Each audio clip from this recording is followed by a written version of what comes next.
ఇర్మియా 20వ అధ్యాయము 14వ వచనము.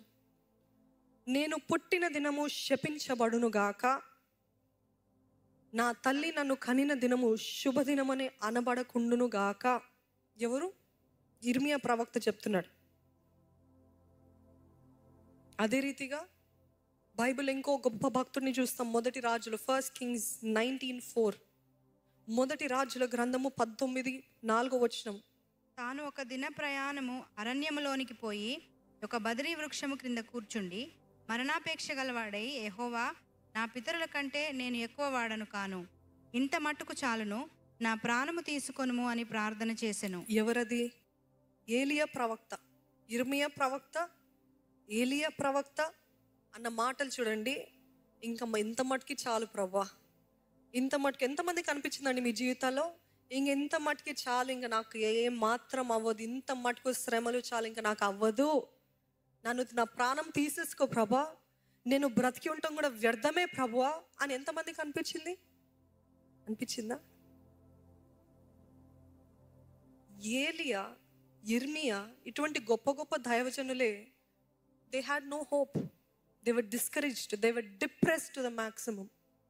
అంత భయంకరమైన డిప్రెషన్ గుండా వాళ్ళు వెళ్తున్నారు. మోలియా, నన్ను చంపే, నాకు అవ్వట్లేదు. ఇర్మియా, నాకు అవ్వట్లేదు, అసలు నేను పుట్టిన దినమై శపించబడును గాక అన్నాడు. ఈరోజు every believer will always feel this kind of expression. లేకపోతే ఈ ఎక్స్ప్రెషన్, ఈ థాట్, ఈ ఆలోచన ప్రతి విశ్వాసకి ఏదో ఒక సమయంలో కలుగుతుంది. కలగట్లేదంటే మీరు ధన్యులు, హల్లెలూయా. కలగని వారు ఎవరు ఉన్నారండి? ఇటువంటి ఆలోచన నాకు ఎప్పుడు రాలేదన్న వారు ఉంటే చేతులు ఎత్తి చూపిస్తారా? ఇది ఒక్కసారి గట్టిగా చప్పట్లు కొట్టండి వారి కోసం. ధన్యులు.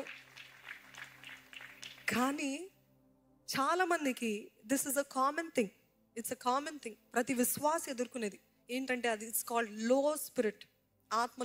ఆత్మలు ఎంతో అడగంటిపోయిన స్థితి, నిస్పృహకి లోనైన స్థితి, బాధ, చెప్పసక్యము కాని బాధ, నాకు అర్హత లేదు అనే ఆలోచన, నేను ఫెయిలియర్ని, నేను యూజ్లెస్ని అనే ఈ ఆలోచనలు, ఇవన్నీ కూడా ఎమోషనల్ సఫరింగ్ అంటాం. Emotional suffering, it's called emotional suffering. నీ చుట్టూన్న పరిస్థితులు బట్టి ఎటువంటి ఇంట్రెస్ట్ ఉండదు, ఏది ఇచ్చినా మీకు సంతోషం ఉండదు, ఎవరు ఎంతగా చేసినా అందరి ముందు అది చక్కగా నవ్వుతున్నట్టు ఉంటారు. మళ్ళీ పక్కనకు పోయి ఒంటరితనంలో కూర్చోాలని ఆశపడతారు, ఒంటరితనంలో ఏడవాలని ఆశపడతారు. ఇదంతా okay. After it takes a emotional toll, it will start taking a toll on your body. మొదటిగా మనసులో స్టార్ట్ అవుతుంది, తర్వాత నిస్పృహకి లోనైన స్థితి, బాధ, చెప్పసక్యము కాని బాధ, నాకు అర్హత లేదు అనే ఆలోచన, నేను ఫెయిలియర్ని, నేను యూజ్లెస్ని అనే ఈ ఆలోచనలు, ఇవన్నీ కూడా ఎమోషనల్ సఫరింగ్ అంటాం. Emotional suffering, it's called emotional suffering.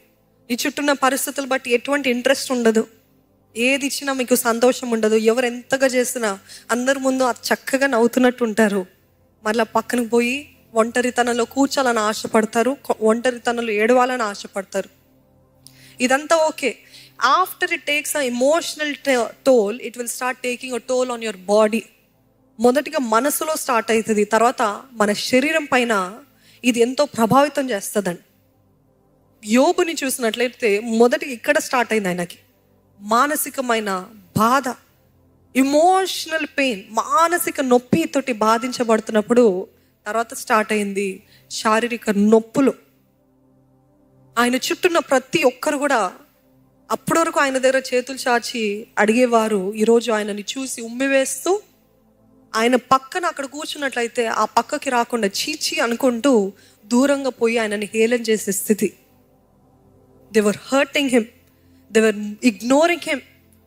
నీతోటి ఏం పని, నువ్వేదో భయంకరమైన తప్పు చేస్తావు, అందుకనే నీకు ఈ శిక్ష అని ఆయనని నిందిస్తూ బాధపెడుతూ, అప్పటి వరకు ఈయన ఎంతో సహాయం చేసిన వ్యక్తులే ఆయన పైన తిరగబడి ఆయనకి దూరంగా వెళ్ళాలని ప్రయత్నిస్తున్నారు. ఆయన ఆరోగ్యము, ఆయన ఆస్తి, ఆయన బిడ్డలు అన్నీ వెళ్ళిపోయినాయండి. ఎందుకు వెళ్ళిపోయినాయి? ఆయన ఏమైనా తప్పు చేస్తాడు కాదు. యేసు దేవుడికి, యెహోవా దేవుడికి, సాతానికి, అపవాది అయిన సాతానికి ఒక సవాలు. దేవుడు అంటున్నాడు, నో, జోబు నన్ను రినౌన్స్ చేయడు, నన్ను వదిలిపెట్టాడు, ఎంత బాధ వచ్చినా నన్ను వదిలిపెట్టాడు చూడు అని అంటాడు. సాతాను అంటాడు, నో, చేస్తాడు చూడు అంటాడు. ఈ సవాల్ మధ్యలో ఎవరు బాధపడుతున్నారు? ఇక్కడ ఎవరు బాధపడుతున్నారండి? యోబు. మెనీ అ టైమ్స్ మనం అనుకుంటాము, చాలాసార్లు అనుకుంటాము, దేవుడికి నా పైన కోపం ఉంది కాబట్టి నేను ఇది అనుభవిస్తున్నాను. దేవుడు మిమ్మల్ని, మీ పైన తన దృష్టి ఉంచి మీ యందు ఆనందిస్తాడు. కొన్ని శోధనలు, కొన్ని శ్రమలు మన జీవితంలో అనుమతిస్తాడు. ఇక్కడ యోబుకి ఈ సవాళ్ళు, ఈ శోధనలు వచ్చిన ఎందుకు? దేవుడు తన పైన కోపం ఉన్నాడని కాదు, లేకపోతే యోబు ఏదో పాపిష్టి అని కాదు, కానీ దేవుని ఫేవర్ ఉంది కాబట్టి ఆ శోధనలు, దేవుని ఫేవర్ ఉంది కాబట్టి ఆ శ్రమలు, తట్టుకోలేనంత నొప్పి, ఏ మనిషికి రాని నొప్పి, బాధ, హింస, వేదన యోబు అనుభవించాడండి. ఇక్కడ చూసినట్లయితే యోబు గ్రంథము 1వ అధ్యాయము 2వ అధ్యాయాలు చూసినట్లయితే కొన్ని వారాలు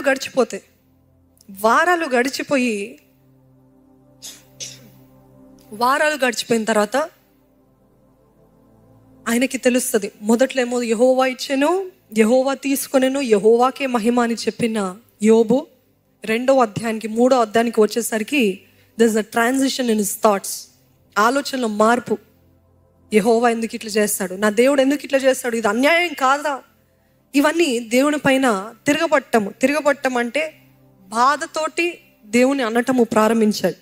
కానీ అదే రీతిగా జోబు 29-30 చాప్టర్స్లో చూస్తే ఆయన చక్కగా ఉండేది నా జీవితము, ఎంత బాగుండేది నా జీవితము, ఇదంతా ఇలాగ ఉండేది, ఒకప్పుడు నా జీవితం ఇలాగ ఉండేది అని ఆలోచిస్తుంటాడు. ఎప్పుడు కూడా మన జీవితాల్లో మనకి శ్రమ వచ్చినప్పుడు, మనకి బాధ కలిగినప్పుడు, మనకు అర్థం కాని స్థితిలో ఉన్నప్పుడు, గతంలో ఇట్లా ఉండేది కదా, గతంలో ఎంత బాగుండేది కదా, గతంలో నాకు ఈ బాధ లేదు కదా, గతంలో ఇంత ఏడుపు లేదు కదా, ఎంత చక్కగా ఎంజాయ్ చేసేదాన్ని నా యూత్ అనిపించిందా? మీకు అనిపించిందో లేదో? నేనైతే అనుకునేదాన్ని, అనుకుంటాను కూడా ఇప్పటి వరకు కూడా.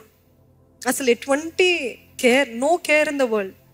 చక్కగా కాలేజ్కి వెళ్ళడము, రావటము, అంత చూసుకోవడం, ఇంకేం లేదు, ఏం కష్టం లేదు, ఏం బాధలు లేదు, ఏం బాధ్యతలు లేవు, కేర్ ఫ్రీ లైఫ్. కానీ ఇదేంటి? ఏడుపు ఏడుపు ఏడుపు. ఏంటేవా, ఏంటయ్యా ఇది? ఇదా నువ్వు ప్రామిస్ చేసిన చక్కటి జీవితం? ఇది నీ చిత్తంలో ఉన్న జీవితమా? నీ చిత్తంలో ఉన్న జీవితం అంటే ఇంత ఏడుపా, ఇంత బాధనా, ఇంత కష్టమా, ఇంత వేదన్నా?